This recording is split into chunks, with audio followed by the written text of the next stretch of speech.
اعوذ باللہ من الشیطان الرجیم بسم اللہ الرحمن الرحیم السلام علیکم ورحمۃ اللہ وبرکاتہ۔ آپ سے ریکویسٹ ہے کہ اگر آپ میرے چینل پر نئے ہیں تو سب سے پہلے آپ میرے چینل کو سبسکرائب کریں اور ساتھ میں بیل آئیکن بھی دبا دیں، جس سے کہ میری سبھی اپلوڈ کی ہوئی ویڈیو سب سے پہلے آپ تک پہنچ جائے۔ تو آج اس مسئلے کے ساتھ کہ اعتکاف کیا ہے، تو آپ لوگوں سے ریکویسٹ ہے کہ آپ لوگ دھیان سے سنیں اور پوری ویڈیو کو دھیان سے سنیں، جس سے کہ آپ کی سمجھ میں آ جائے۔ اعتکاف کی نیت سے اللہ کے واسطے مسجد میں ٹھہرنے کا نام اعتکاف ہے۔ اعتکاف 3 قسم کا ہے: واجب، سنت مؤکدہ، مستحب۔ اب سب سے پہلے اعتکاف واجب کے بارے میں سنیں دھیان سے۔ یہ نذر کا اعتکاف ہے، جیسے کسی نے یہ منت مانی کہ فلاں کام ہو جائے گا تو 1 دن یا 2 دن کا اعتکاف کروں گا، تو یہ اعتکاف واجب ہوگا، اس کا پورا کرنا ضروری ہے۔ اعتکاف واجب کے لیے روزہ شرط ہے، بغیر روزے کے صحیح نہیں۔ دوسرا ہے اعتکاف سنت مؤکدہ۔ یہ رمضان کے پورے عشرۂ آخرہ یعنی آخر کے 10 دن میں کیا جائے، یعنی 20ویں رمضان کو سورج ڈوبتے وقت اعتکاف کی نیت سے مسجد میں موجود ہو، اور 30ویں کو سورج ڈوبنے کے بعد یا 29ویں کو چاند ہونے کے بعد نکلے۔ اگر 20ویں تاریخ کو بعد نماز مغرب اعتکاف کی نیت کی تو سنت مؤکدہ ادا نہ ہوگی۔ یہ اعتکاف سنت مؤکدہ کفایہ ہے کہ اگر سب چھوڑ دے تو سب پکڑے جائیں، اور ایک نے بھی کر لیا تو سب چھوٹ جائیں۔ اس اعتکاف میں بھی روزہ شرط ہے، مگر وہی رمضان کے روزے کافی ہیں۔ اعتکاف مستحب۔ اعتکاف واجب اور اعتکاف سنت مؤکدہ کے علاوہ جو اعتکاف کیا جائے وہ مستحب ہے۔ اعتکاف مستحب کے واسطے روزہ شرط نہیں، یہ تھوڑی دیر کا بھی ہو سکتا ہے۔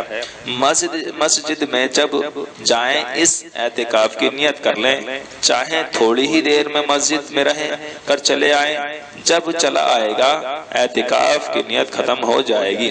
نیت میں صرف اتنا کافی ہے کہ میں نے خدا کے واسطے اعتکاف مستحب کی نیت کی۔ مرد کے اعتکاف کے لیے مسجد ضروری ہے، اور عورت اپنے گھر کی اس جگہ پر اعتکاف کرے جو جگہ اس نے نماز کے لیے مقرر کی ہو۔ اعتکاف کرنے والے اور مسجد سے بغیر عذر نکلنا حرام ہے۔ اگر نکلا تو اعتکاف ٹوٹ جائے گا۔ بھول کر ہی نکلا ہو جب بھی یوں ہی عورت اپنے اعتکاف کی جگہ سے نکلی تو اعتکاف جاتا رہا، چاہے گھر ہی میں رہے، اور مسجد سے نکلنے کے 2 عذر ہیں، ایک طبعی، دوسرا شرعی۔ طبعی عذر یہ ہے کہ جیسے پخانہ، پیشاب، استنجا، فرض، غسل، وضو، جبکہ غسل وضو کی جگہ مسجد میں نہ بنی ہو، مسجد میں بڑا حوض نہ ہو۔ شرعی عذر یہ ہے کہ جیسے عید یا جمعہ کی نماز کے لیے جانا، اگر اعتکاف والی مسجد میں جماعت نہ ہوتی ہو تو جماعت کے لیے بھی جا سکتا ہے۔ ان عذروں کے سوا کسی اور وجہ سے اگر تھوڑی دیر کے لیے بھی اعتکاف کی جگہ سے باہر آئے گا تو اعتکاف جاتا رہے گا، اگرچہ بھول کر ہی جائے۔ معتکف راتوں دن مسجد میں ہی رہے، وہیں کھائے پیے سوئے، ان کاموں کے لیے مسجد سے باہر ہوگا تو اعتکاف ٹوٹ جائے گا۔ معتکف کے سوا اور کسی کو مسجد میں کھانے پینے کی یا سونے کی اجازت نہیں، اور اگر یہ کام کرنا چاہے تو اعتکاف کی نیت کر کے مسجد میں جائے اور نماز پڑھے یا ذکر الہی کرے، پھر یہ کام کر سکتا ہے، مگر کھانے پینے میں یہ احتیاط لازم ہے کہ مسجد آلودہ نہ ہو۔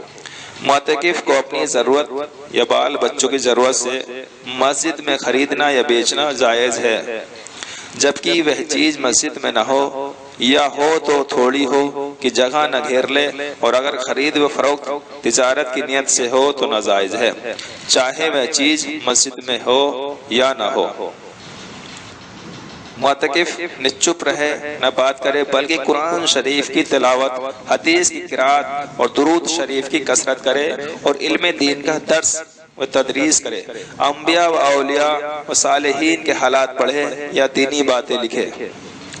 اگر نفل اعتکاف توڑ دے تو اس کی قضا نہیں، اور سنت مؤکدہ اعتکاف اگر توڑا تو جس دن توڑا فقط اس ایک دن کی قضا، پوری 10 دنوں کی قضا واجب نہیں۔ اور منت کا اعتکاف توڑا تو اگر کسی مقرر مہینے کی منت تھی تو باقی دنوں کی قضا کرے، ورنہ اگر علل اتصال لگاتار واجب ہوا تو پھر سے اعتکاف کرے، اور اگر علل اتصال واجب نہ تھا تو باقی کا اعتکاف کرے۔ اعتکاف جس وجہ سے بھی ٹوٹے، چاہو قصدن یا بلا قصد، بہرحال قضا واجب ہے۔ السلام علیکم ورحمۃ اللہ وبرکاتہ۔